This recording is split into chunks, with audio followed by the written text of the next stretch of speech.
14, el segundo, y como tal todos los otros módulos, si ustedes lo quieren ver, están subidos a YouTube, de los otros que se dieron, pero lo subimos cuando termina. Claro, no tener respeto a la gente que va a su momento y a todo el proceso. Una vez que tienen 4 encuentros, se suben.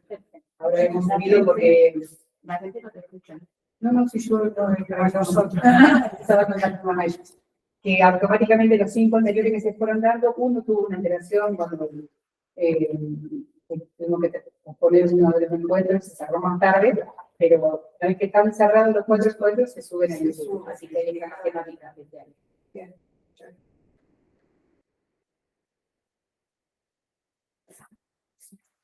Si no, directamente que haga la presentación el padre y ya está. Yo ya arranqué a grabar, así que ¿Estamos? Bueno, buenas noches. Ahí tenemos a la señora directora de la Escuela para Laicos, Jandri Durá, que nos está saludando. Bueno, le damos la bienvenida al padre Sergio Cejas, de la Pastoral de la Salud, y la señora Raquel Monzón también, que lo acompaña en este momento, que es parte del equipo de la Pastoral. Y bueno, nos proponemos tener este par de encuentros antes de cerrar este año académico 2025, nutriéndonos de todo lo que nos puedan compartir en este aspecto este equipo arquidiocesano de la Pastoral de la Salud. Así que bueno, bienvenido Padre Sergio, así que en sus manos estamos, y bueno, que ya hacemos una oración compartida para comenzar. Bueno, en el nombre del Padre, y del Hijo, y del Espíritu Santo, Amén. Te pedimos, Padre bueno, que nos des la gracia de poder comprender tu acción pastoral entre los más pobres y necesitados, en especial entre los enfermos. Danos también, Señor, un corazón samaritano y que pueda ver más allá de la realidad para poder encontrarte en tu gloria. Gloria al Padre, y al Hijo, y al Espíritu Santo. María Santísima, medianera de todas las gracias, ruega por nosotros. Bueno, yo soy Padre Sergio Cejas, entonces, asesor de la Pastoral de la Salud, y quería simplemente con ustedes poder meditar, digamos, sobre algunos aspectos de la Pastoral de la Salud. El método que voy a seguir es el método histórico. Vamos a ver cómo Jesús hacía, cómo la Iglesia siguió haciendo lo de Jesús, y después, a través de los siglos, y más adelante, cómo se hizo adelante digamos, la reflexión sobre la pastoral. Saben ustedes que la Pastoral de la Salud tiene un día de inicio. Cuando el Papa Juan Pablo fue herido de muerte, al año siguiente comenzó él la Pastoral de la Salud, diciendo hay que prestarle atención a los enfermos. Así que ese es el punto de inicio de la reflexión pastoral sobre la Pastoral de la Salud. Como ustedes saben, la Pastoral de la...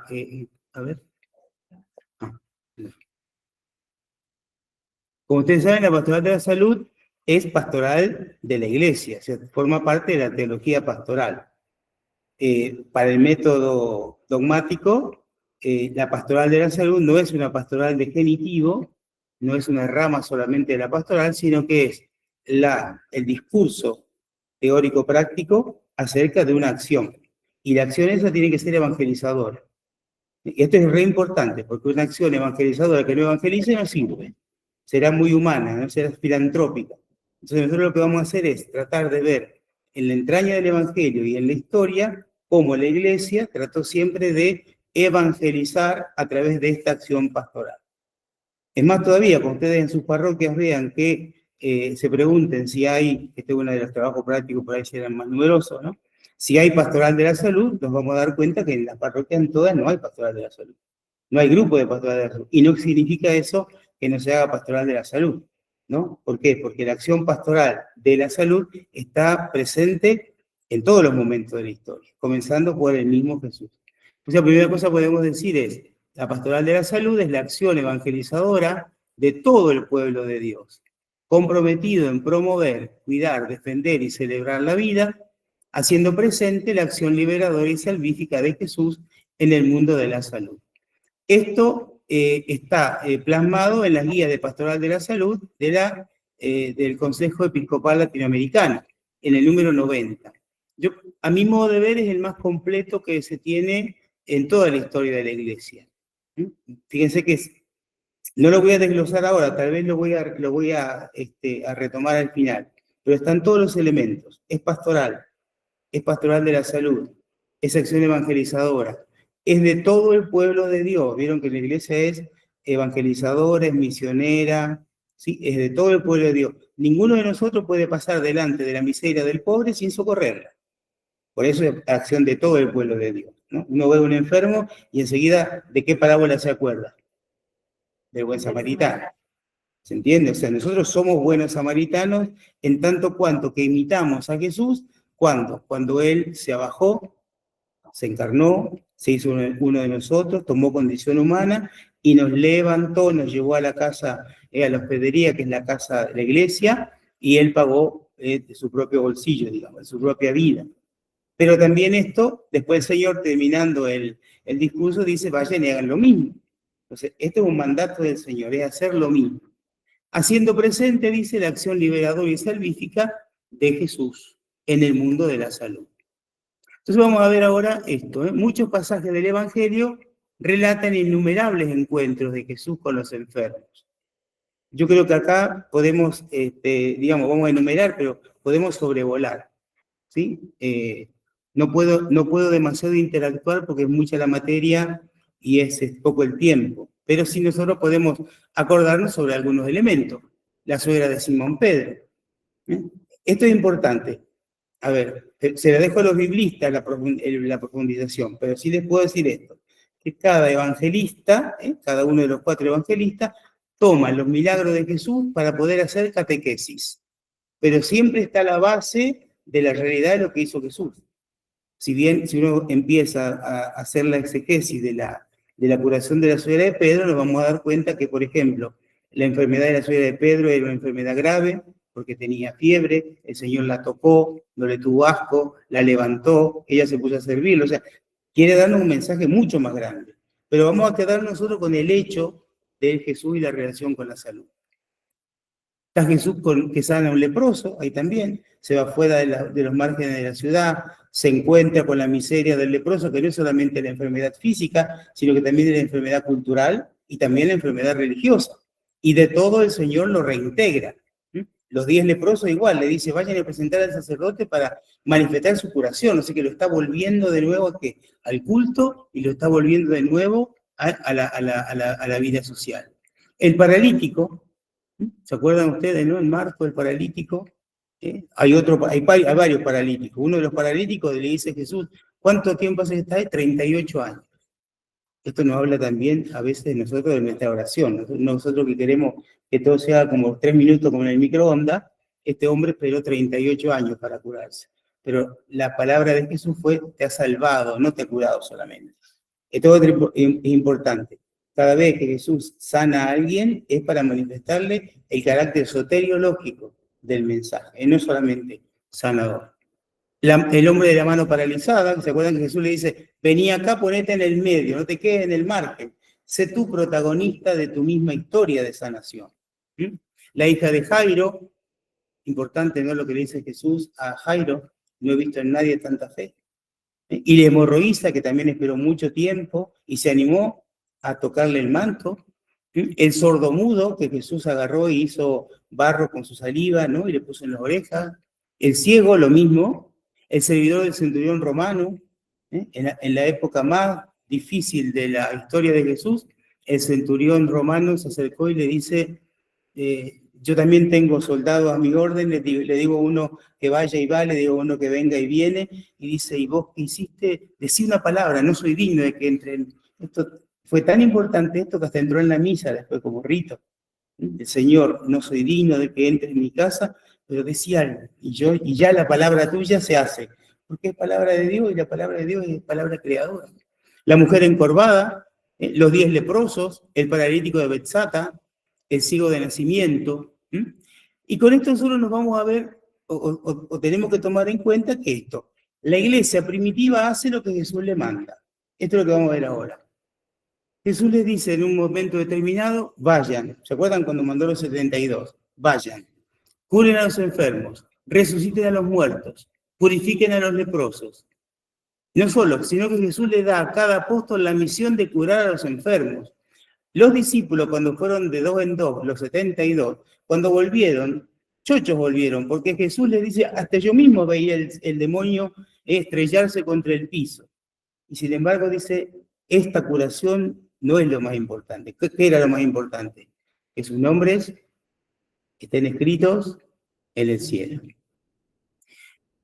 Jesús mismo en el capítulo 25 de San Mateo, la visión del juicio final, dice, porque estuve enfermo y ustedes me visitaron. Pedro, cuando va a la puerta llamada la Hermosa, que cura ese paralítico, le dice, no tengo ni plata ni oro, pero sí te doy lo que tengo. ¿Y qué es lo que tengo? Jesús. Por eso cuando Pedro le presentó a Jesús al paralítico, dice, en el nombre de Jesús de Nazaret, levántate y camina. Si alguien está enfermo, dice la carta de Santiago, que llame a los presbíteros de la iglesia para que oren por él y lo unjan con el óleo en el nombre del Señor. La oración que nace de la fe salvará al enfermo. Y con esto era un poco la praxis que la iglesia hacía en los primeros años, ¿no? Estamos en la carta de Santiago, cerca de los años 60, 70, y en esos años ya los presbíteros iban a ungir con el óleo santo a los enfermos. La oración salvará al enfermo, le perdonará los pecados y si es voluntad de Dios los levantará. Que después, bueno, históricamente vieron ustedes que ahora cuando llaman al cura los enfermos, todo el mundo se pone nervioso porque parece que fuera la sentencia de muerte. Y sin embargo, mi experiencia de sacerdote es que hay más experiencia de vida que experiencia de muerte. La iglesia primitiva y los enfermos. Las primeras comunidades cristianas se ocupan de los sufrientes. Por ejemplo, se tienen testimonio de San Justino, estamos en el siglo II, relata cómo los primeros cristianos hacían colecta los domingos para asistir a los enfermos. Y ese es el sentido, uno de los sentidos de la colecta de la misa. La iglesia primitiva, médicos entregados a los enfermos. Nosotros tenemos un montón de santos que fueron médicos. Alejandro el Frigio, Zenobio, San Cosme, San Damián, eran dos hermanos médicos. San Teodoro de la Odisea, San Eustacio y mi capilla acá en Lourdes, San Pantaleón, también un médico. Los monasterios fueron verdaderos hospitales que recibían a los enfermos en medio de las pestes y las enfermedades. O sea, ¿esto para qué lo hacían? Lo hacían para cumplir el mandato de Jesús. Y el mandato de Jesús es, vayan y curen. El mandato de Jesús es, vayan y digan, vayan y evangelicen. La curación de los enfermos viene ligada siempre a la evangelización. Nunca a la filantropía, sino a la evangelización. Los hospitales.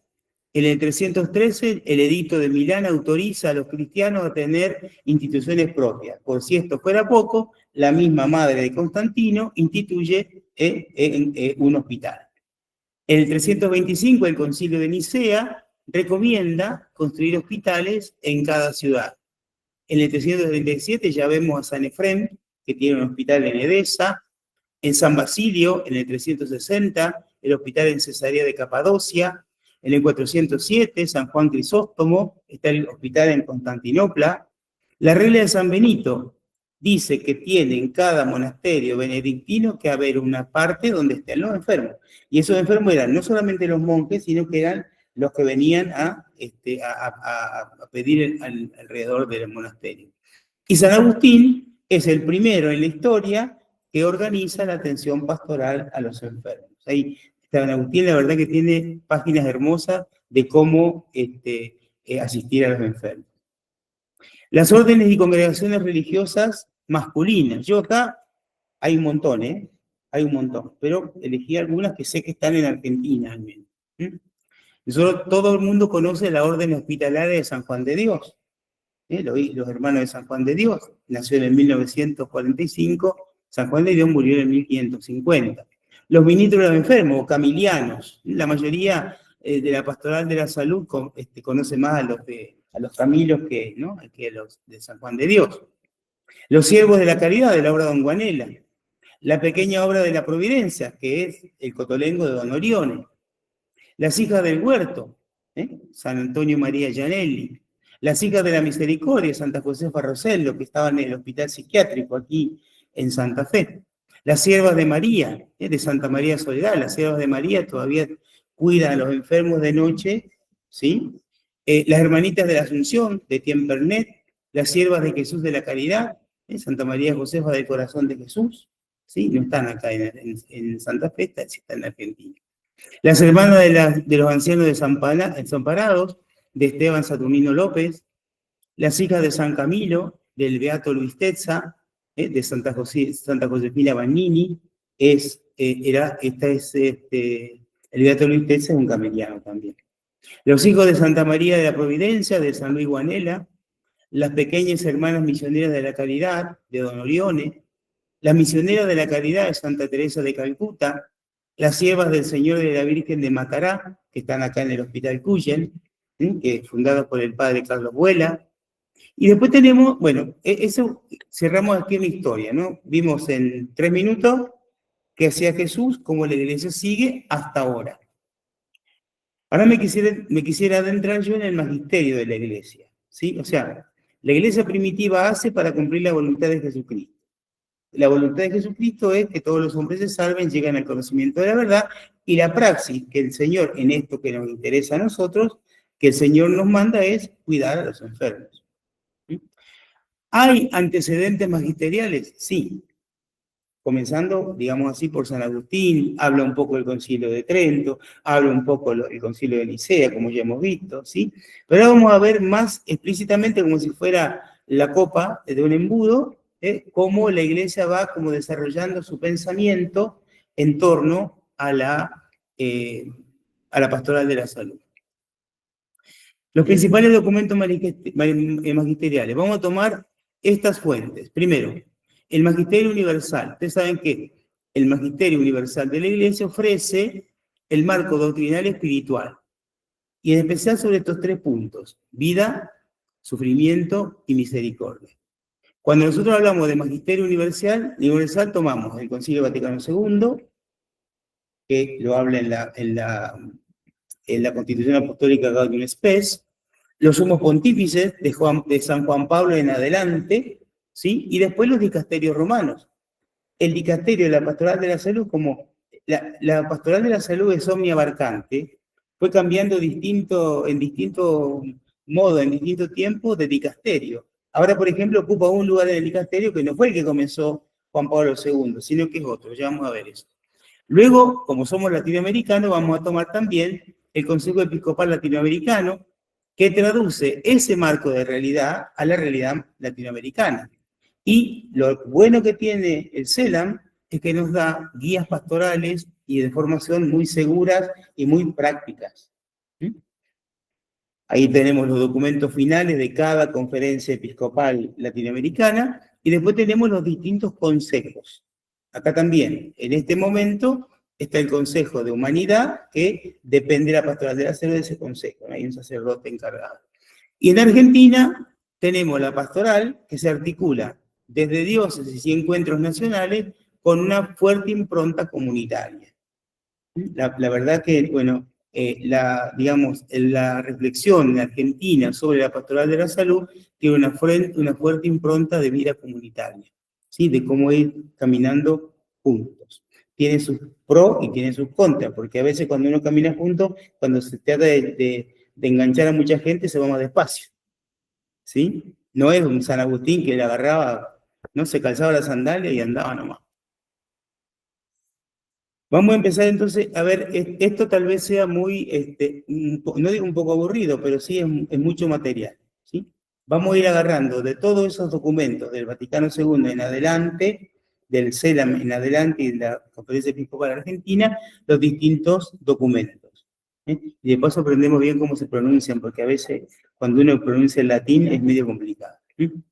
La Constitución Apostólica Gaudium et Spes del Concilio Vaticano II subraya sobre todo la dignidad de la persona humana y el deber de cuidar a los enfermos. Es re importante esto. Miren, el Papa Juan Pablo II, una vez, ¿no? Desde un lugar muy, muy firme, que fue el Estadio de Chile, dijo algo que me parece a mí que es re fuerte. Dijo, cuando nosotros al hombre le borramos a Dios, también desaparece el hombre. El que le da la dignidad absoluta al hombre, la dignidad del hombre es Dios. Si nosotros sacamos a Dios, ¿no será por eso que estamos pasando lo que pasamos? Que como nadie ya ve a Dios, tampoco ve al hombre. Cuando Dios se desaparece del horizonte de sentido de nuestra vida, el hombre se transforma ¿en qué? En un enemigo, ¿cómo es? En un riesgo, en un oponente, ¿sí? Entonces, el Concilio Vaticano II, la Gaudium Spes, le da justamente, bueno, yo hablo de la Gaudium Spes, pero ustedes la primera clase la tuvieron con los dos monseñores que justamente dieron esta parte, ¿no? La dignidad de la persona humana en la Gaudium Spes. Es un tratado hermoso también de moral y de espiritualidad. En 1968, enseguida, el Consejo Episcopal Latinoamericano tiene su reunión en Medellín. Medellín tiene varios cuadernos, son 8 cuadernitos, y en cada cuadernito tiene una especialidad. El documento final afirma que la salud es un derecho fundamental y la presenta como exigencia de justicia social. Ahí tenemos una primera formulación que es muy fuerte. Recordemos que en el 1968, ¿se acuerdan ustedes? Hay figuras muy fuertes, como por ejemplo el obispo, ¿cómo se llamaba el monseñor de El Salvador? A ver ustedes que están ahí, sea a través del chat, sale siempre en las conferencias de Bukele, está atrás en un cuadro grandote. Bueno, vamos a pensar para después. Que lo matan. ¿Sí? O sea, la conferencia episcopal de Medellín, el CELAM de Medellín, se realiza en un lugar donde la dignidad humana está siendo pisoteada. Entonces, dos cosas dicen. Primero, reconocemos la dignidad humana y hay que reconocerla, pero no solamente eso, sino también que es exigencia de la justicia social. Acá yo tengo que abrir un paréntesis que capaz que algunos se enojen conmigo, pero la justicia social, así como la justicia social que la Iglesia proclama, no algún partido político, porque a veces los partidos políticos hablan de justicia social, pero después no es justicia social, sino que es justicia partidaria. Esto es muy importante. Y a veces yo veo que muchos que estamos en la Iglesia hablamos de justicia social, pero pensamos con categorías de políticas o partidarias. No es eso. Hay que ir al manual de doctrina social de la Iglesia y ver bien qué significa la doctrina social. En esa justicia social, entonces la Iglesia actúa a través de su pastoral en favor de los enfermos. El documento de 1979, lo conocemos casi todo, este es el documento del CELAM más conocido, es Puebla.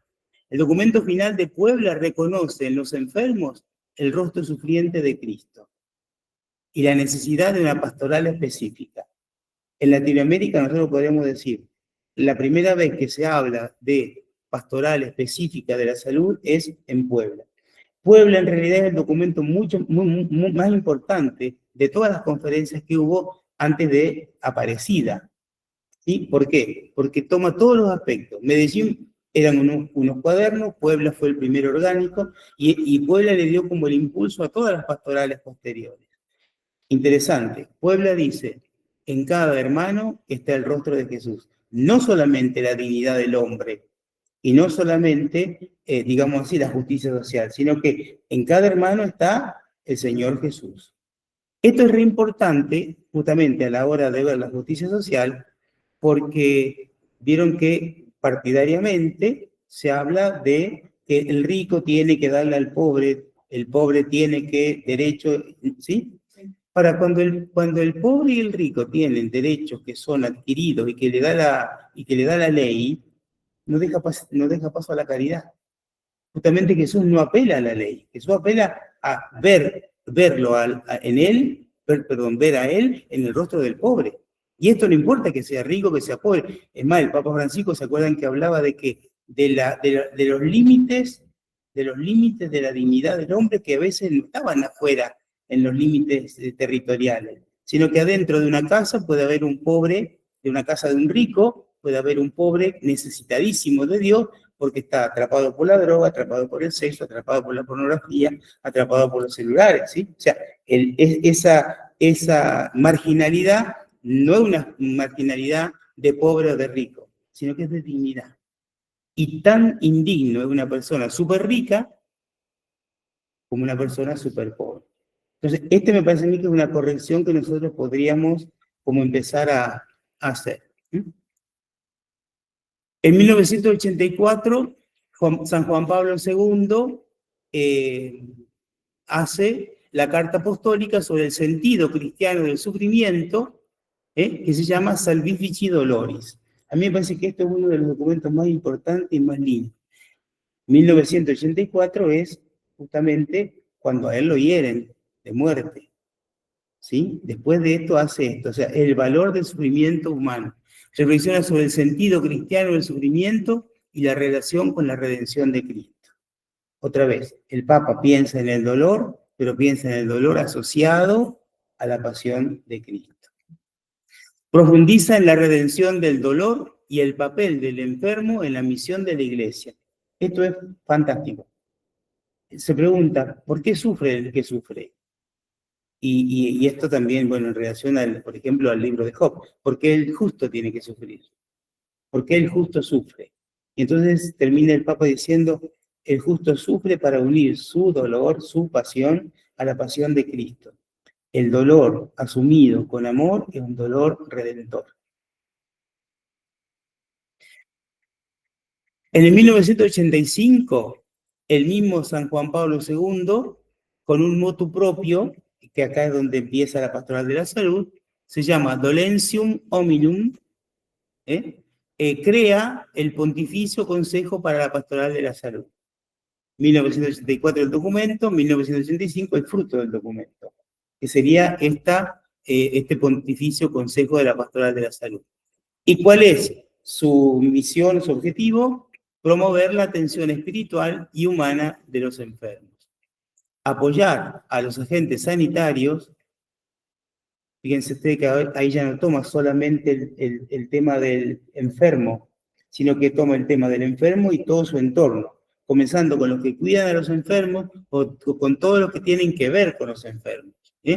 Apoyar a los agentes sanitarios, médicos, enfermeros, capellanes, voluntarios, en su misión.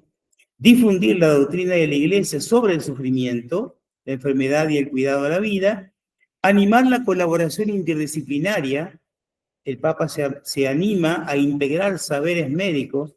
Fíjense ustedes que todo el trabajo en red y todo el trabajo de Ateneo que hacen los médicos hoy, surge mucho de allí. Y el Papa dice, está bien que cada profesional tenga su especialidad, pero por favor no me destripen al hombre. ¿Sí? Porque vieron ustedes que hoy estamos en esa, ¿no? Me duele acá, hay que hacer tomografía, entonces vamos a ir al no sé qué. Me duele acá, vamos a ir al otro. Y resulta que después cada uno toma como absoluta su especialidad y se pierde el hombre. Y entonces uno se transforma en un ojo enfermo, en una oreja enferma, en una pata enferma y se pierde el hombre también.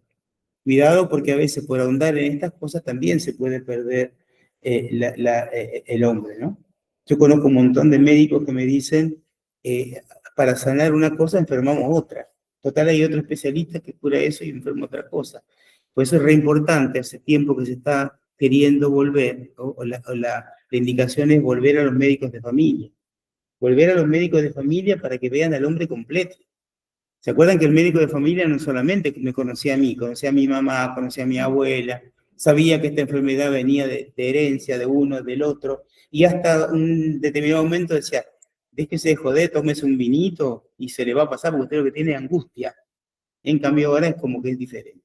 El médico de familia es un hermano mayor que me ayuda a mí a sobrellevar no solamente la enfermedad, sino también las consecuencias de la enfermedad. Y sobre todo el sentido de mi enfermedad. Bueno, esto es lo que origina este Dolentium Hominum de Juan Pablo II.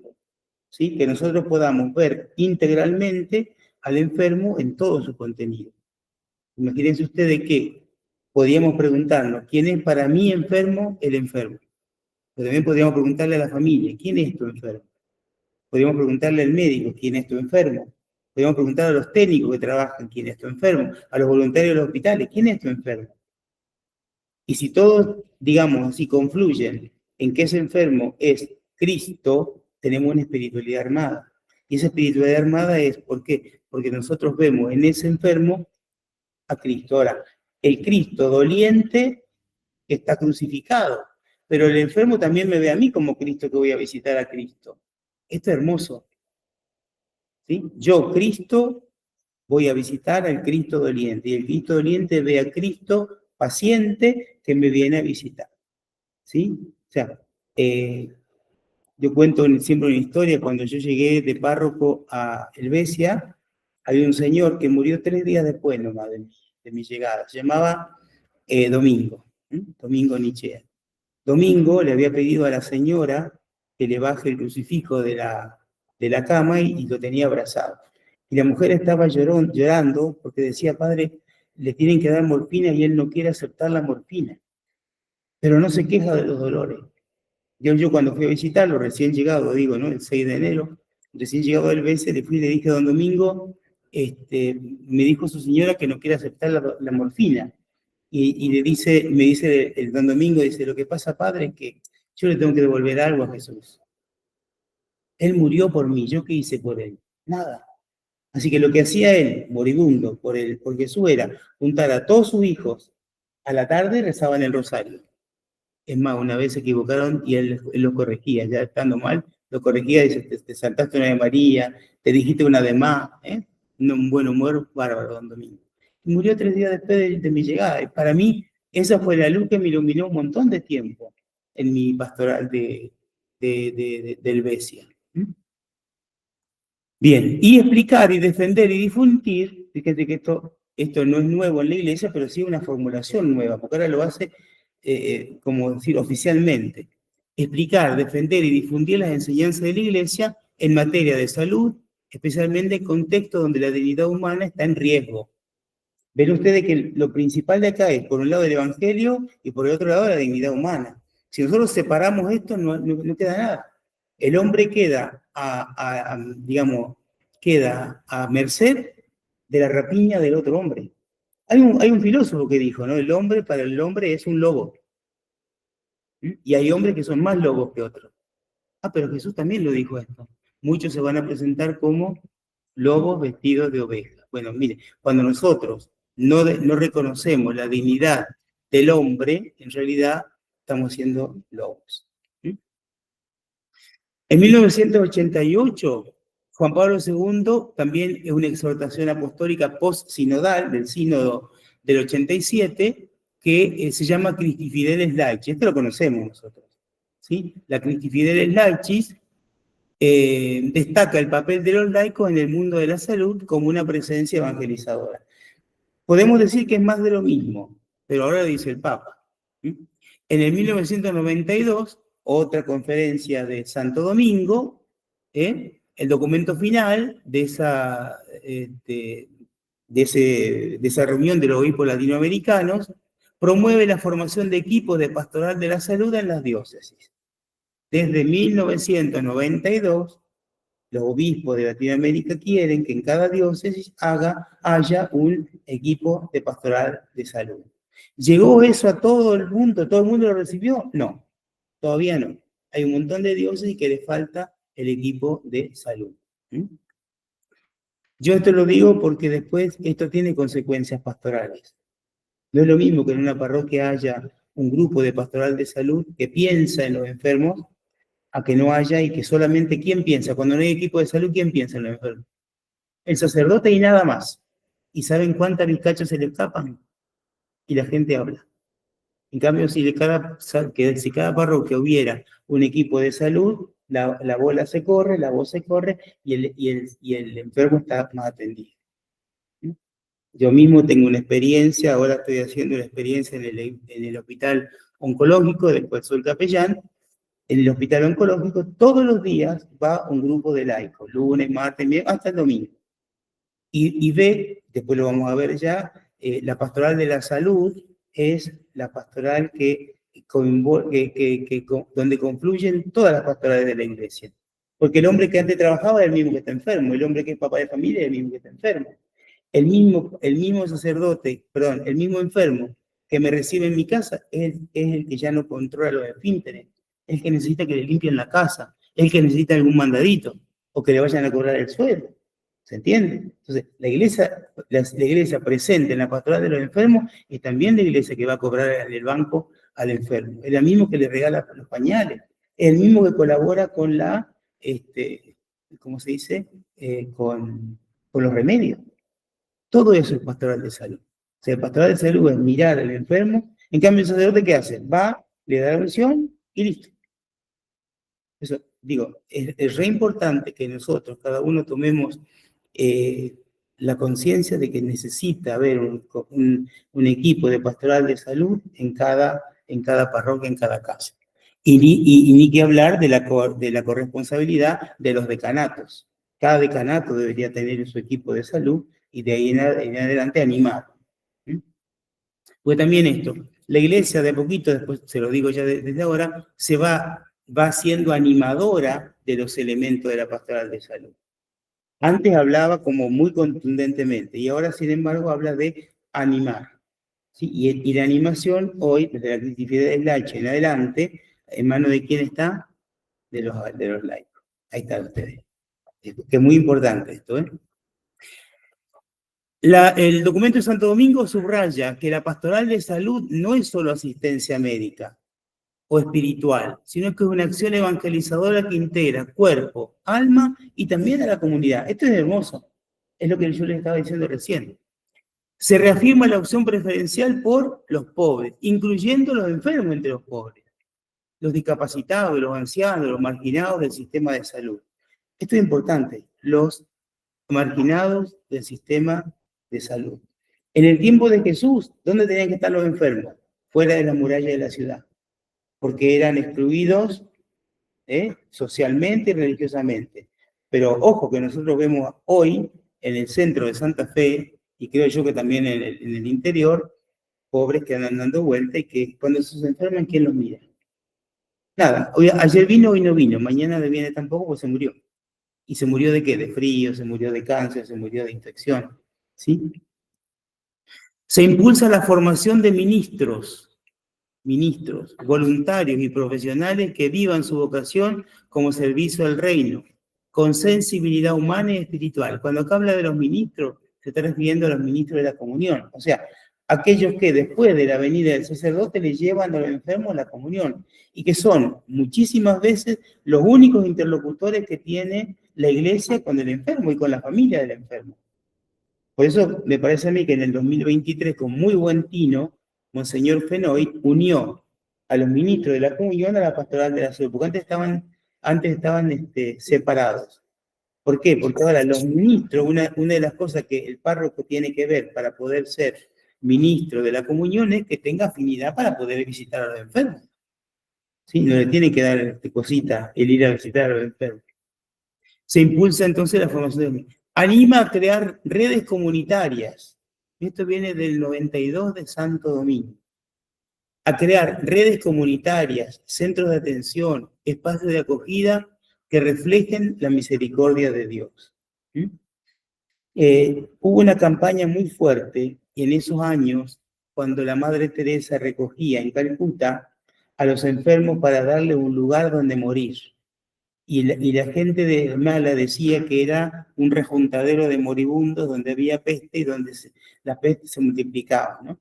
Y la Madre Teresa tuvo la oportunidad de decir, lo que pasa es que Calcuta no es Buenos Aires. En Buenos Aires más o menos uno tiene su casa, pero en Calcuta los enfermos morían en las calles. Entonces, ¿ella qué hacía? Los juntaba en un lugar solo, juntos, ¿no? Y desde ese lugar, ¿qué hacía? Los ayudaba o a curar o a bien morir. ¿Sí? Después hubo otro santo que empezó a juntar los niños, porque también los chicos se tiraban en la calle, chicos endemoniados. Defensa de la vida y la dignidad humana. La pastoral de la salud debe ser voz profética ante sistemas que deshumanizan. Fíjense que a medida que la iglesia, que va avanzando el tiempo, la iglesia se va volviendo más defensora de la dignidad. Porque acá en el 92 nosotros ya tenemos una sociedad moderna y sociedad posmoderna creciente. En el 1400 más o menos la dignidad de la persona se reconocía, pero ya en el 1992, ni que hablar del 2025, la dignidad de la persona se va perdiendo. Con la pandemia, ¿se acuerdan la pandemia? La pandemia hizo estrago a nivel psicológico y psiquiátrico con las personas, donde uno se siente solo aunque esté rodeado de gente, donde uno se siente devastado.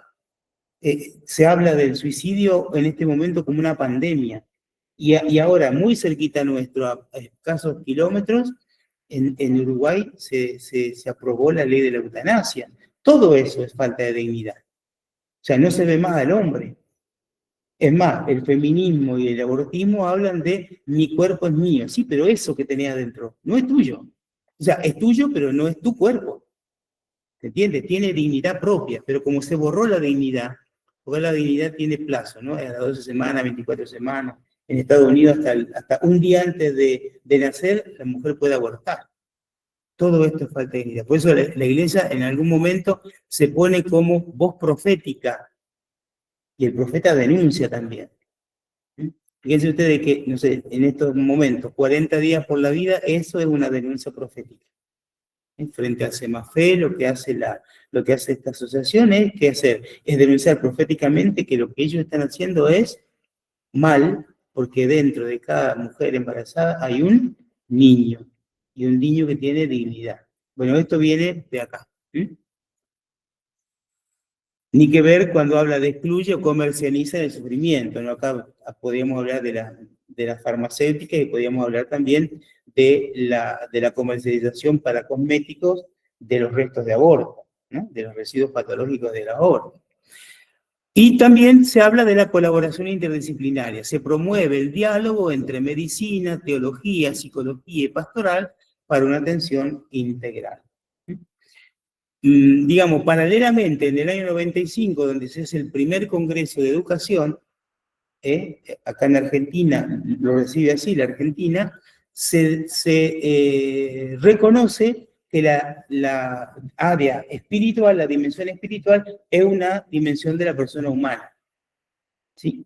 Como espiritual, no como cristiana, ni como católica, ni como protestante, ni como judía, espiritual, o sea, el hombre también vive de las razones que le da la espiritualidad. En el 1992 aparece el Catecismo de la Iglesia Católica, que para mí es la obra magna de toda la reflexión de la Iglesia. ¿Qué me dice cuando tengo que cortar? ¿Tengo que seguir adelante? ¿Quiere cortar? Más necesario. Bueno.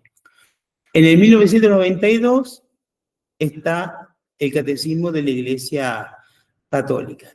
Los números que podíamos ver son del 1500 a 1532, que habla sobre el sufrimiento, la unción de los enfermos y el cuidado pastoral, y ofrece una visión doctrinal sobre el ministerio del dolor y la atención espiritual. Además está decir que este Catecismo de la Iglesia Católica recoge todos los aportes magisteriales del documento de Celan, que es un pueblo, Medellín, Santo Domingo, y los dos documentos importantes del Papa Juan Pablo. Lo separamos en 5 apartados. El primero es el sufrimiento y la enfermedad en la experiencia humana. Dice así: la enfermedad y el sufrimiento son parte de la condición humana. Esto es re importante porque le voy a contar un chisme. Hay mucha gente que cuando se enferma se enoja con Dios y dice, ¿por qué Dios me mandó esto? ¿Y saben qué? ¿Qué pasa si no creyeran? Si no creyeran, no se enferman. Si no creyeran, uno no se muere. Es más, yo diría, hasta creer me ayuda como una muleta a caminar, aunque sea rengo. ¿Se entiende? Ahora, si yo no creyera y me va fenómeno, está todo bien. Pero ¿saben qué? También a los ateos les llega la muerte. Y también los ateos sufren. Y yo he visto como sacerdote ateos sufrir. Y tal vez tengan una úlcera que no se van a salvar, o tal vez tengan un cáncer desparramado por todos lados, pero no sufren por eso. ¿Saben por qué sufren? Porque no esperan nada.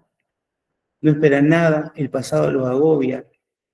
Al no tener el futuro, el pasado los revienta, es muy pesado.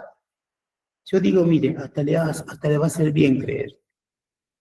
Es muy importante esto. La enfermedad y el sufrimiento son parte de la condición humana. Yo soy católico, estoy re bien con mi fe, pero también me viene el cáncer. pero también me choco un auto, pero también tengo un accidente, pero, ¿se entiende?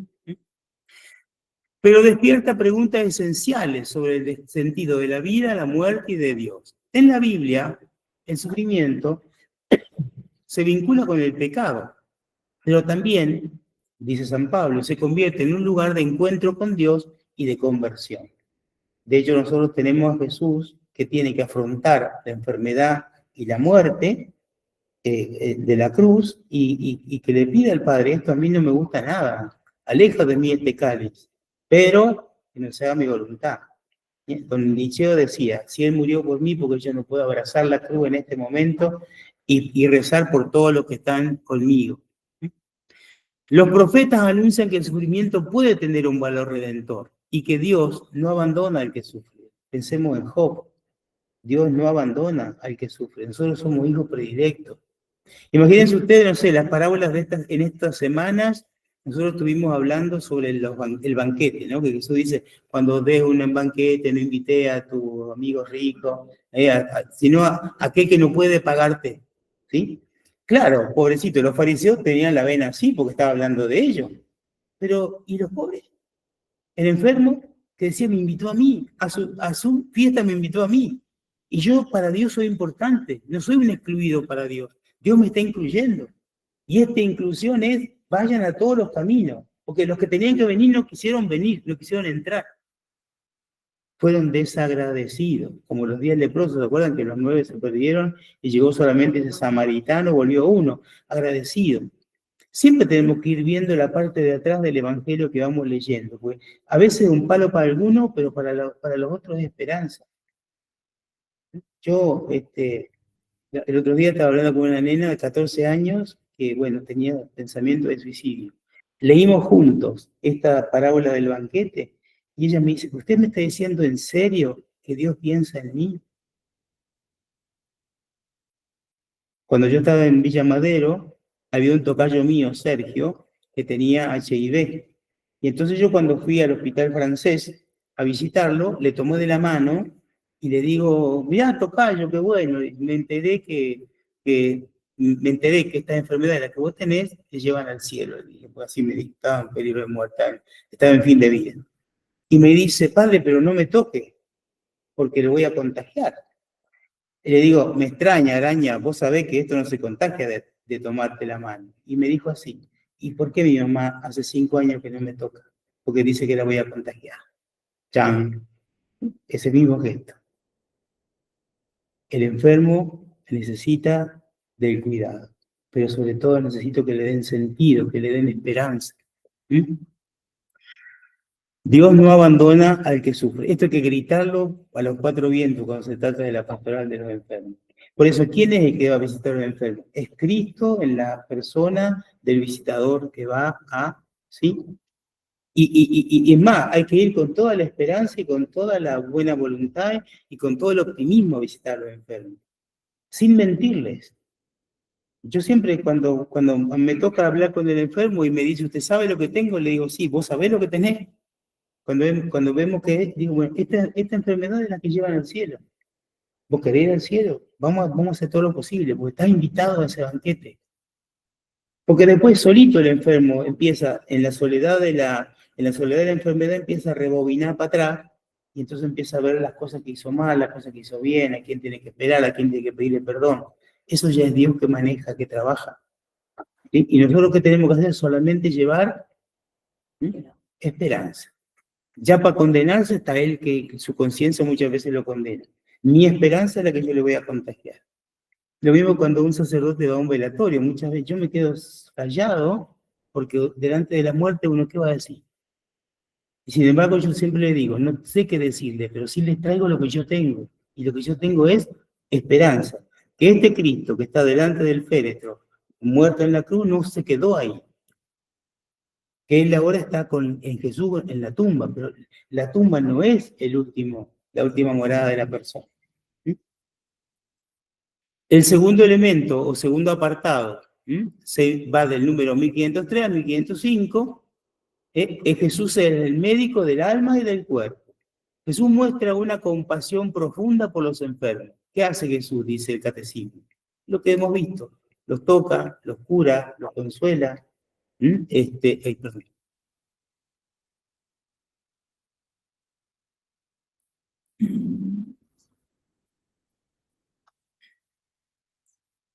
Espérenme, que me parece que... Acá, ya está. Sus milagros son signos del reino y de la victoria sobre el pecado y sobre la muerte. Acá toca el catecismo de la Iglesia el sentido teológico del dolor y de la muerte. ¿Se acuerdan que yo les había dicho que cada evangelista tocaba un aspecto? O sea, este aspecto que toca el catecismo de la Iglesia Católica es la síntesis entre todo lo que dicen los evangelistas. ¿Se acuerdan que para San Juan los milagros que eran signos del reino? Entonces lo ve como signo, o sea, es signo de algo más grande. Para Lucas no, porque Lucas, al ser médico, es re práctico el tipo. Saca una radiografía, hace un análisis, pronóstico, y Jesús cura. Y Jesús cura el que está necesitado de salud, ¿sí? Para Mateo es el cumplimiento de todas las promesas, o sea, es muy simbólico. Bueno, acá, el Catecismo de la Iglesia Católica hace un resumen, una síntesis, y dice, los milagros de Jesús son signos del reino. Acuérdense cuando Jesús, por ejemplo, recibió a los que Juan Bautista había mandado. ¿Se acuerdan que le dice? Juan Bautista estaba confundido porque él estaba predicando un Mesías y le había llegado otro. Entonces le mandó preguntar, ¿sos vos el que tenés que venir o me equivoqué? Es un garrón si se equivocó. Y entonces Jesús le dijo, vayan a decirle a Juan que los ciegos ven, que los rengos andan, que los sordos, esos son los signos del reino. O sea, recuperar la salud también es un signo del reino de los cielos. Y esto es lo que hace Jesús. Cristo asume el sufrimiento humano y lo transforma desde dentro, dándole un sentido salvífico. Por eso San Pablo dice, ustedes en sus miembros, ¿qué hacen? Completan lo que falta a la pasión de Cristo. Tercer elemento, sanen a los enfermos. Esto ya es la misión de la iglesia, que es lo que ya hemos visto con la iglesia primitiva. Jesús confía a sus discípulos la misión de sanar. La iglesia continúa esta obra a través de la oración, el cuidado, la medicina y los sacramentos.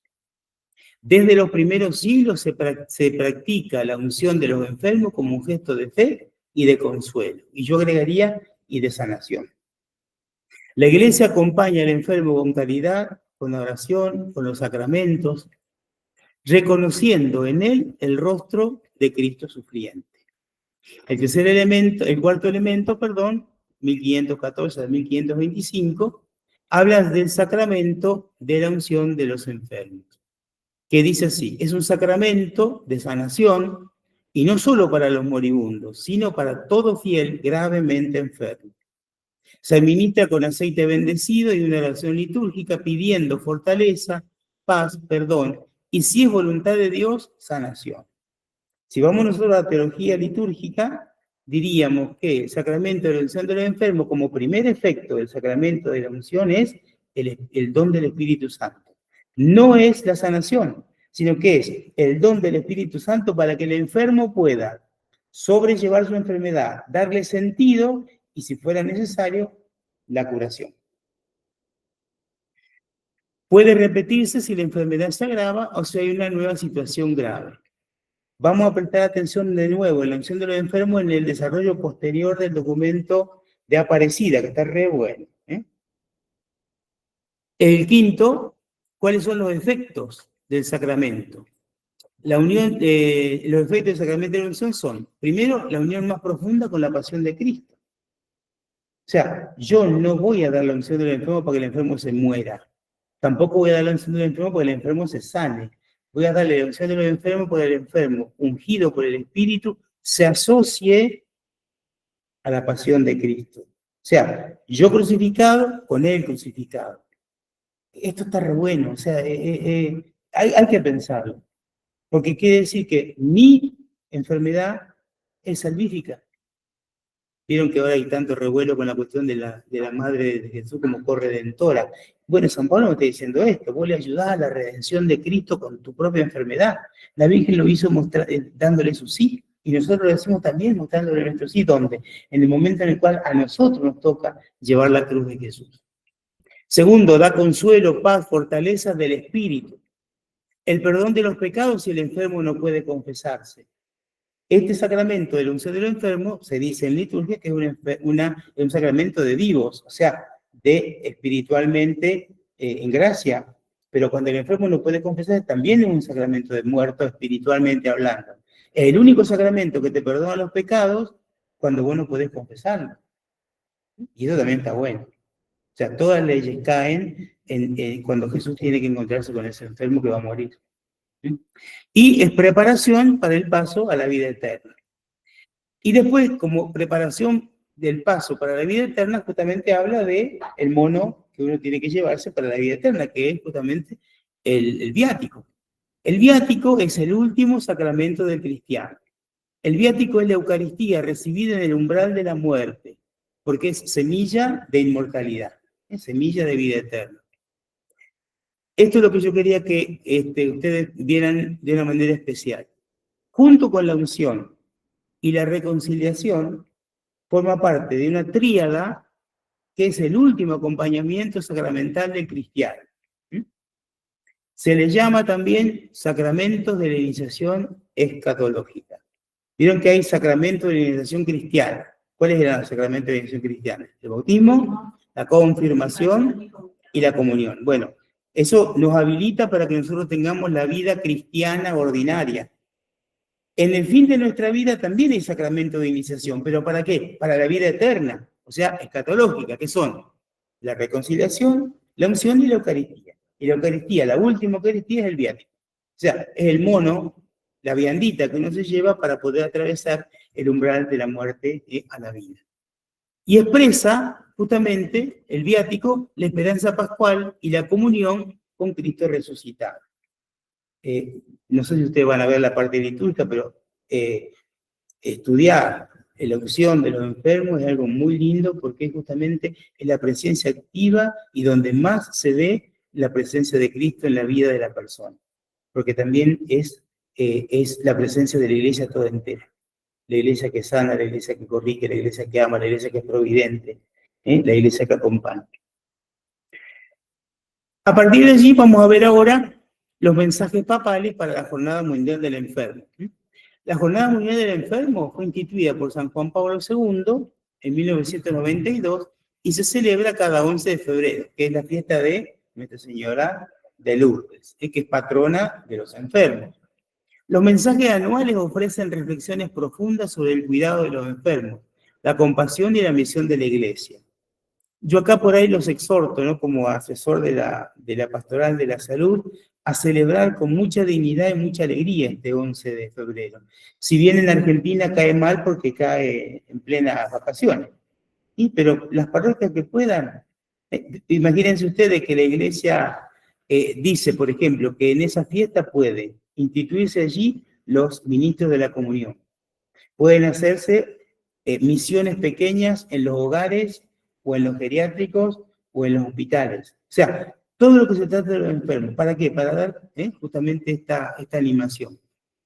Desde el 1992 que Juan Pablo II empezó con esta jornada mundial, todos los años se celebra y el Papa, un mes antes, en enero, o a veces en diciembre, o sea, Juan Pablo, da este último, yo les cuento un chisme, pero el Papa Francisco en el último encuentro lo dio como 15 días nomás antes. Estábamos todos nerviosos porque no habíamos recibido la carta, que ella estaba enfermo y todo eso, así que le escribió retarde la carta. Y estábamos todos alerta, ¿no? Pero casi siempre llega un mes antes, 2 meses antes. En el 2025, ahora, ¿no? El lema fue: la esperanza no defrauda, y nos hace fuerte en la tribulación. Esto está muy ligado a la situación existencial que estaba pasando el Papa Francisco. En el 2024 habla de no conviene que el hombre esté solo. Y él dice cuidar las relaciones. Entonces ahí dice cuidar relación de enfermo con el que lo cuida, enfermo con el médico, los médicos entre sí, ¿no? No conviene que el hombre esté solo. En el 2023 el lema fue cuida de él y se reflexionaba sobre el buen samaritano. En el 2022 sean misericordiosos así como el Padre de ustedes es misericordioso. Y decía el Papa, ponerse al lado de los que sufren en el camino de la caridad. En el 2021, uno solo es su maestro y todos ustedes son hermanos. La relación de confianza, dice, es la base del cuidado de los enfermos. En 2020, vengan a mí todos los que están fatigados y fatigados y agobiados, y yo los aliviaré. Esto en relación a los mensajes papales de la Jornada Mundial del Enfermo. Estamos viendo las fuentes, ¿se acuerdan? En el 1995, el Papa San Juan Pablo II saca su encíclica moral, Evangelium Vitae. Es una encíclica sobre el valor y la inviolabilidad de la vida humana. Otra vez hablamos de la dignidad. Y en esto le toca a la Pastoral de la Salud. Dice, no trata directamente el tema de la Pastoral de la Salud como tema central, pero sí ofrece unos fundamentos esenciales para reflexionar sobre el valor sagrado de la vida humana, especialmente en situación de vulnerabilidad, como son la enfermedad, el sufrimiento y la muerte. Enfermedad, sufrimiento y muerte que son naturales. Pero acá nosotros hoy le agregamos otros que son antinaturales.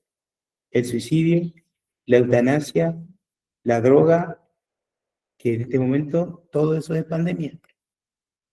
Está catalogado por la ONU, por la Organización Mundial de la Salud, como pandemia. ¿Cuáles son las claves, los aportes clave del Evangelium Vitae a la Pastoral de la Salud? Primero, la vida es un don sagrado. Toda vida humana es un don sagrado, desde la concepción hasta la muerte natural. Es inviolable y tiene que ser acogida, protegida y cuidada con amor. Esto en el Papa Juan Pablo II se da también en el marco de lo que él escribe, ¿se acuerdan? De la teología del cuerpo. En la teología del cuerpo, que es es una obra magna sobre el amor humano, entonces dice, el amor humano, la base fundamental es esto, es la dignidad de la persona humana. Volvemos a lo mismo que decía siempre el Papa Juan Pablo. Si nosotros sacamos del hombre su dignidad, perdemos a Dios y perdemos al hombre. Porque el hombre termina siendo un amasijo de huesos, venas y cosas, ¿sí? O sea, pierde su sentido. Segundo, el sufrimiento es un lugar de comunión, que es lo que ya dijimos, ¿eh? El sufrimiento no es inútil, es unido a Cristo crucificado, se convierte en fuente de redención y también de comunión. Esto inspira una pastoral que no huye del dolor, sino que lo acompaña, y lo acompaña con esperanza. Acuérdense, en los primeros años antes de Cristo, los enfermos excluidos por cuestiones religiosas. En los primeros años del Imperio Romano y posteriormente, los enfermos no servían. Entonces se los sacaban fuera de la ciudad.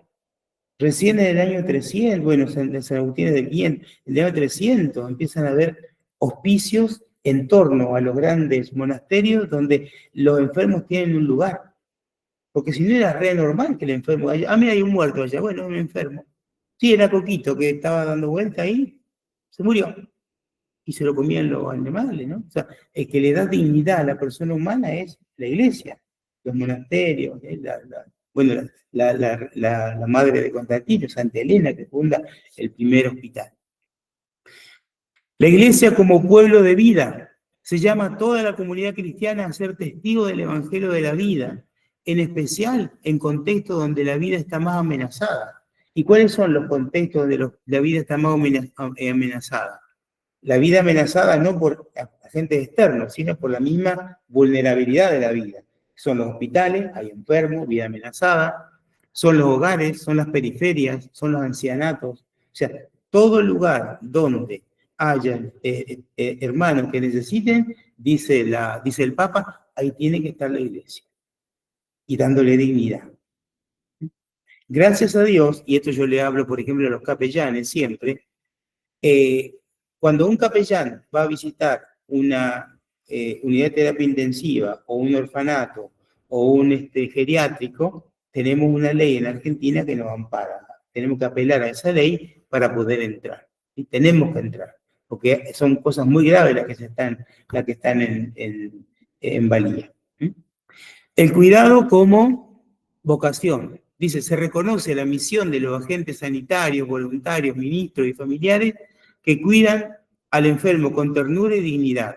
Su labor es vista como participación a la obra de Dios. De ahí que yo digo que yo, visitador de los enfermos, como Cristo, va a los enfermos. ¿Y el enfermo quién es? Es otro Cristo, que está necesitando del Cristo que le venga a visitar. Es Cristo que se visita a sí mismo en la persona del otro, cada uno según lo que le corresponda. ¿Sí? Denuncia profética.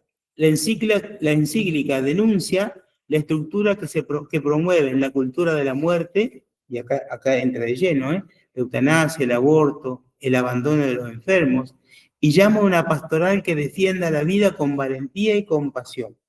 Acá ya no podemos hacerlo sota, acá tenemos que mirar lo que pasa en torno a la enfermedad de frente. No podemos quedarnos callados delante de. Hay un tema. Desde que empezó la ONU, lamentablemente, vieron que se dio un aspecto que se llama la globalización. Entonces está la globalización económica, está la globalización política, y también en este último tiempo se está queriendo dar la globalización de la fe. La globalización de la fe da aportes como, por ejemplo, la New Age. La New Age no es católica, no es cristiana. La New Age es un aporte de la cultura de la nada. ¿A qué? A que haya una religión universal, que sea totalmente inocua, que no le haga mal a nadie. Entonces, por eso hablamos de aroma, aromoterapia, hablamos de reflexología, ¿no? New Age. Hablamos de plantita, de energías. Y lamentablemente muchos cristianos están entrando por ese aro. En este momento muchas de las personas que son católicas alguna vez han ido a las constelaciones familiares, a la biodecodificación. Esto le arruina la fe. Esto es abuso espiritual. Abuso espiritual. Y aunque lo haga un cura o una monja, abuso espiritual. ¿Por qué? Porque justamente enajena de lo que es propio de la persona, que es su voluntad, su libertad y la revelación de Dios. No hace confiar más en otras cosas que no en Dios. Cuando la iglesia en la Evangelium Vitae habla de la vocación del hombre, está hablando también de esto. O sea, no tenemos que falsificar nosotros la revelación de Dios en torno a todas estas cosas. Porque todas estas cosas son novedades. Y son novedades que no tienen a veces ni siquiera base científica. Por eso la denuncia profética. Educación y formación. Se anima a formar conciencias, especialmente en el ámbito sanitario, para que el cuidado de la vida sea integral, ética y espiritual.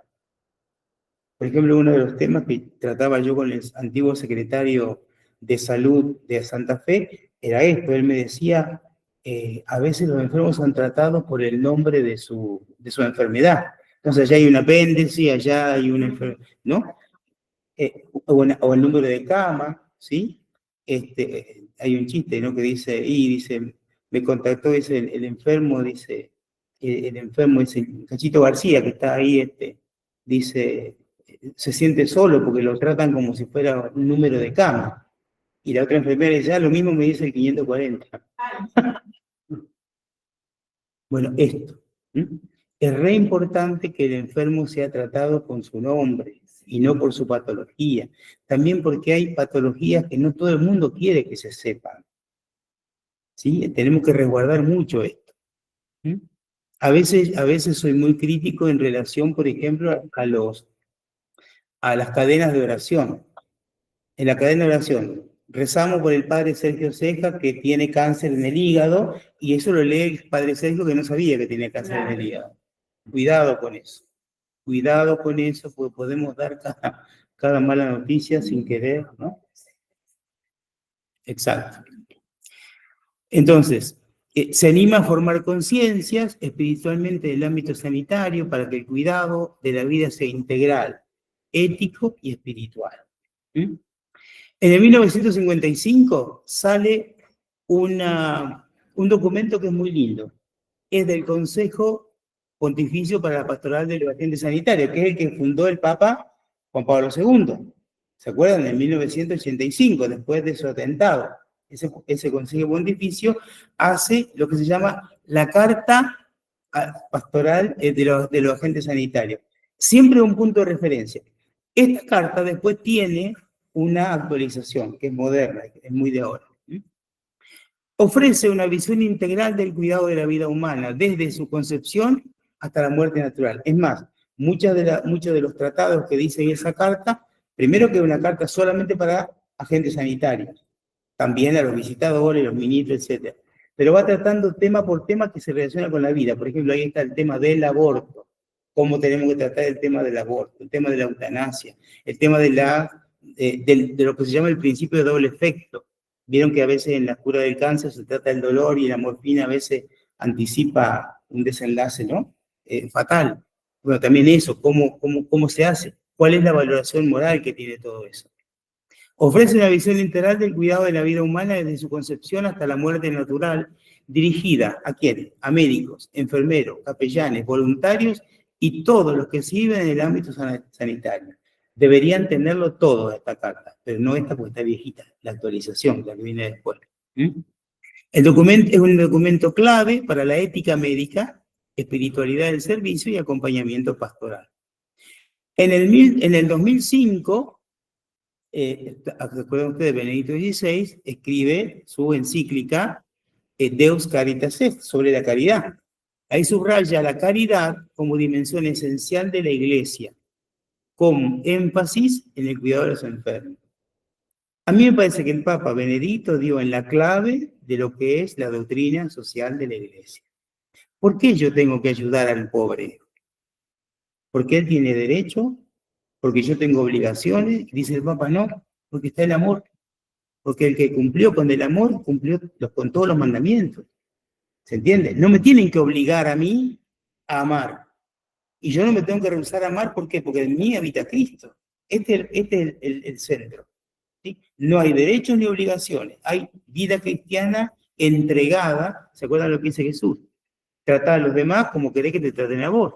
Y más todavía, nadie tiene más amor que el que da la vida por sus amigos. Y cuidar a los enfermos es un poquito dar la vida.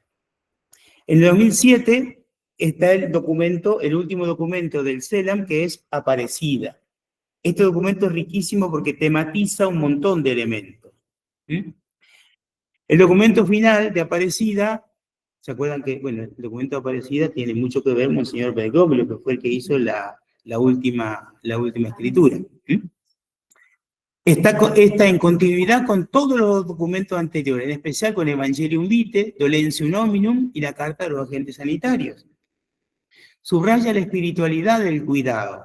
Fíjate que ahora ya no hace falta más solamente cuidar, sino que hay que cuidar de una manera determinada, y a eso se le llama espiritualidad, que es parte de la pastoral de la salud. Yo no voy a ser pastoral de la salud porque sé mucho, sino porque amo mucho. Esta es la diferencia.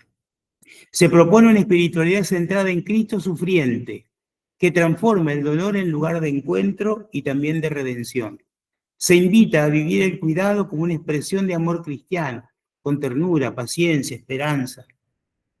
Instituciones y estructuras eclesiales, se promueve la creación y fortalecimiento de los hospitales, de centros de salud, de casas de acogida y redes comunitarias que reflejan la misericordia de Dios.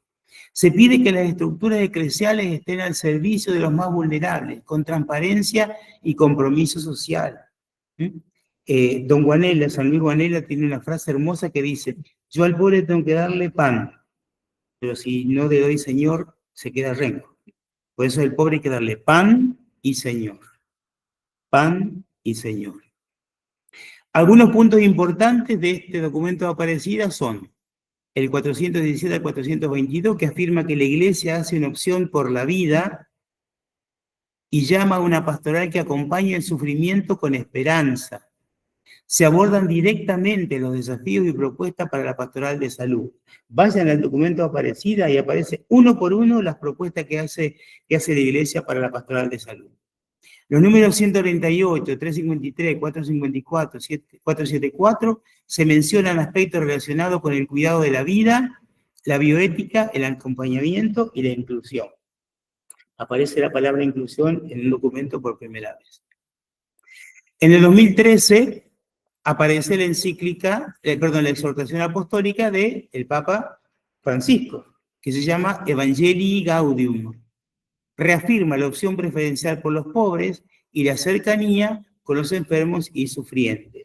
Ahí justamente habla de las periferias, y dice que las periferias no están en la periferia. Las periferias a veces están en el centro, porque están dentro de la persona. ¿Mm? En el 2016 aparece el nuevo directorio para el Ministerio Pastoral de los Agentes Sanitarios. ¿Se acuerdan que el primero era en el 1995? Yo le dije, ese ténganlo, pero este es el más importante. Porque acá aborda temas nuevos de la bioética. Actualiza el directorio del 95, es un documento ético pastoral que guía la acción de médicos, enfermeros y agentes pastorales. Trata temas como el respeto a la vida, la bioética, el acompañamiento espiritual y la humanización de la medicina, cosa que los anteriores no tenían necesidad de hacerlo porque el hombre no estaba tan degradado. En cambio ahora se nos está perdiendo el hombre. Fíjense qué interesante que acá es como que la iglesia dice no pierdan, o sea, en la acción pastoral no pierdan de vista el hombre. Cuidado porque a veces por dar tanto Señor nos olvidamos también del pan, que es al contrario de lo de hoy. En el 2017, Humanam Progressionem de Francisco cambia el antiguo dicasterio del Papa Juan Pablo para formar algo nuevo e incluye a la Pastoral de la Salud dentro de este nuevo dicasterio. Instituye el dicasterio para el servicio del desarrollo humano integral, que integra las competencias de varios antiguos consejos pontificios, incluyendo el de la Pastoral para los Agentes Sanitarios del Papa Juan Pablo II, y tiene como misión promover el desarrollo integral de la persona humana a la luz del Evangelio.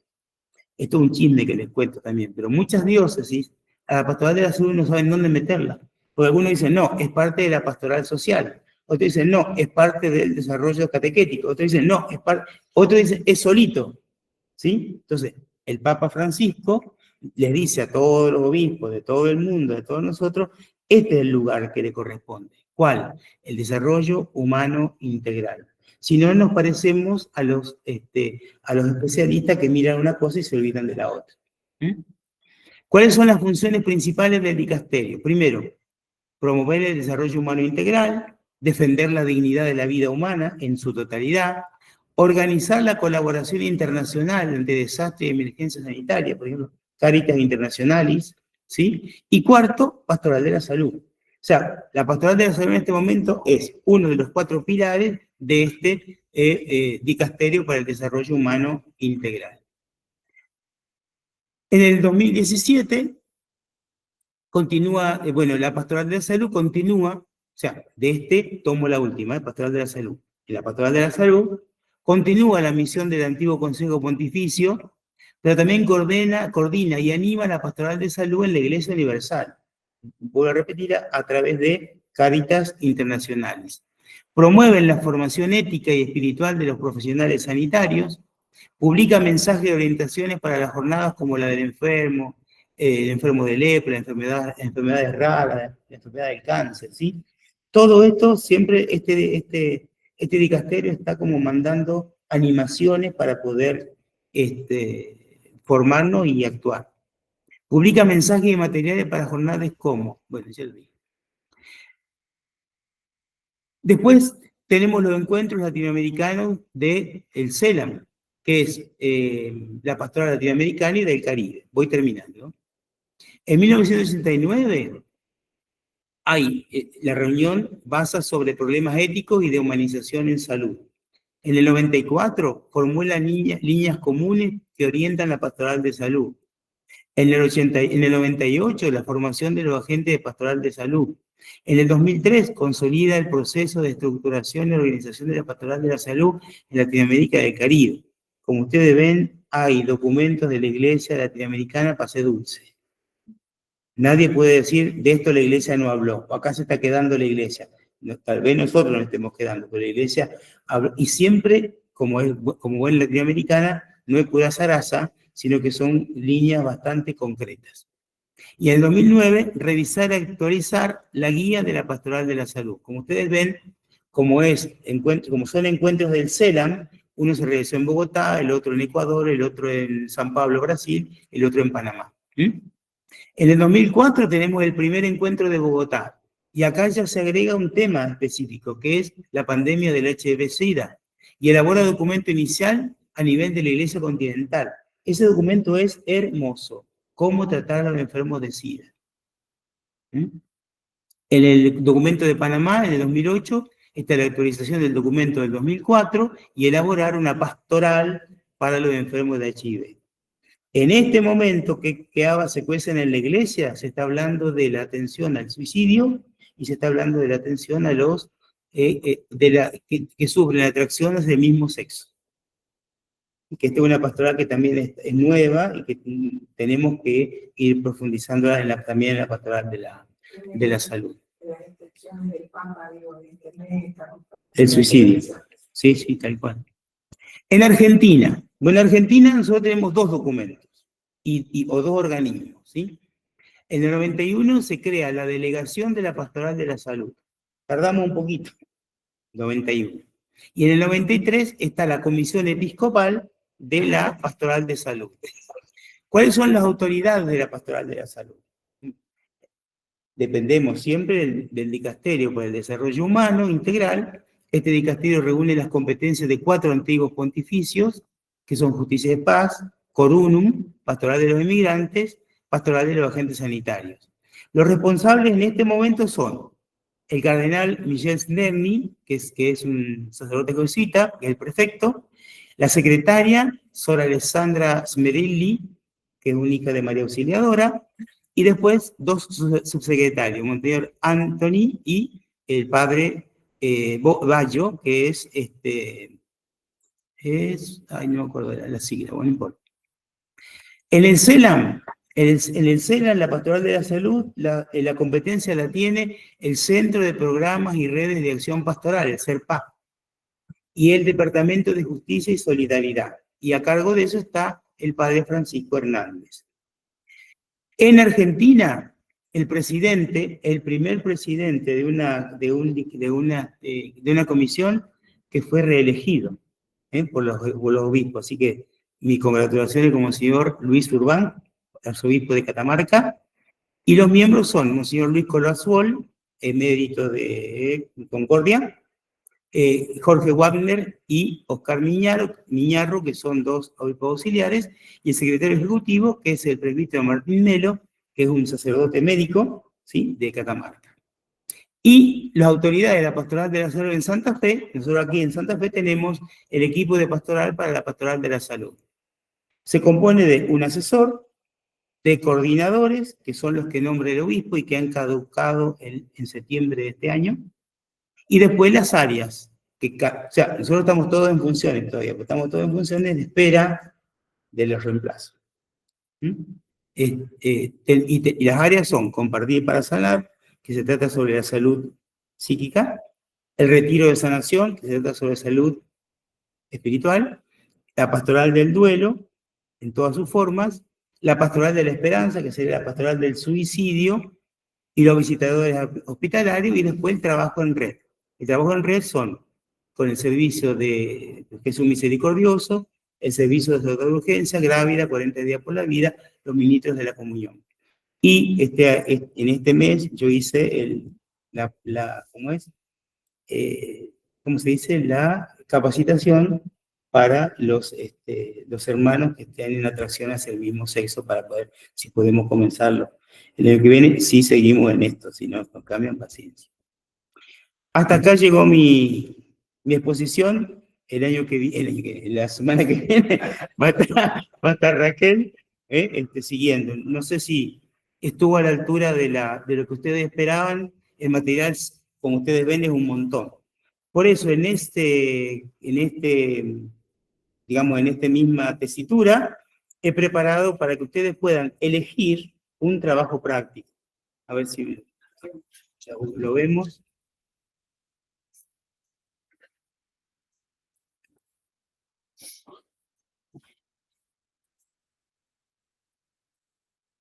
No va a ser más práctico, padre. Sí.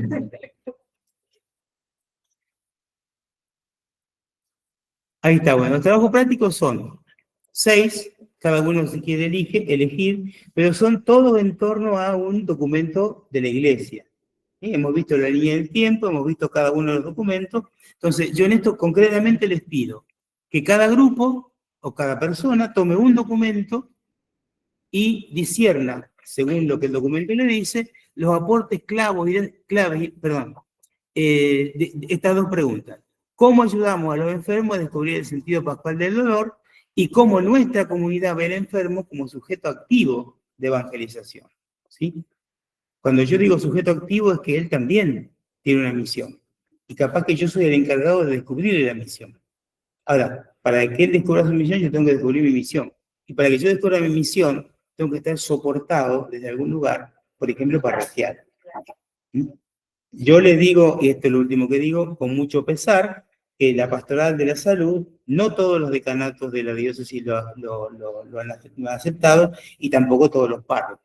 Pero eso no quiere decir que no se haga pastoral de salud, porque uno de los elementos que no falta en ninguna parroquia son pastoral de salud. ¿Por qué? Porque nosotros vivimos en medio del dolor de la gente, en medio de la enfermedad, de la vejez, de la vulnerabilidad. Y la pastoral de salud se encarga de eso también. Así que bueno, muchas gracias.